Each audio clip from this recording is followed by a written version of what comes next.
Осталось выбрать вуз для поступления. В Уфе чествовали победителей и призеров всероссийских олимпиад среди школьников. Теперь они имеют право на внеконкурсное зачисление в профильный университет. Азат Садреев знает, через что им пришлось пройти, чтобы добиться заветной цели. Участники форума «Надежда Башкортостана» могли бы дать фору знатокам из известной интеллектуальной программы. Физика, математика, ОБЖ, география, технология, биология. Пьедестал почета на всероссийских олимпиадах по этим предметам заняли ученики республики. 300 школьников и их наставников чествовали сегодня в Уфе. Увлекаюсь математикой, мне интересно решать различные задачи, которые связаны с логикой и различными проблемами. Он сам гениальный, очень успешный ученик. И с ним было работать и учить его очень-очень интересно. И я всегда верила ему, в его успех. Ученица башкирской гимназии номер 20 Амина Шафикова шла к своей победе долгих 3 года. Достигнуть цели удалось лишь в 10 классе, представив на Олимпиаде по предмету технологии проекты молодежных нарядов к предстоящей международной фольклориаде.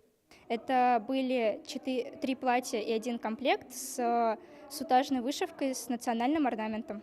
Я бы очень сильно хотела, чтобы молодежь, я в том числе, представила мою коллекцию на этой фольклориаде. Награды получили не только ученики, но и их наставники. Именно слаженная работа в тандеме и взаимопонимание помогли командам получить признание на всероссийском и даже международном уровне. Конечно же, взаимопонимание между учителем и учеником. Это самая главная составляющая. Тот задел, порыв, который есть в душе учителя, и то желание учиться, которое есть в душе ученика, оно соединяется. Вот они, не будущее, а настоящая надежда Башкортостана. Эти школьники уже доказали на федеральном уровне, что они все номер 1 в своих компетенциях. И теперь их стараются переманить к себе в ряды студентов все ведущие вузы республики.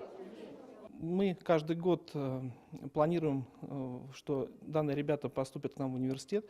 Такие ребята, которые являются призерами и победителями всероссийских олимпиад. Мы при поступлении талантливых ребят поддерживаем как материально.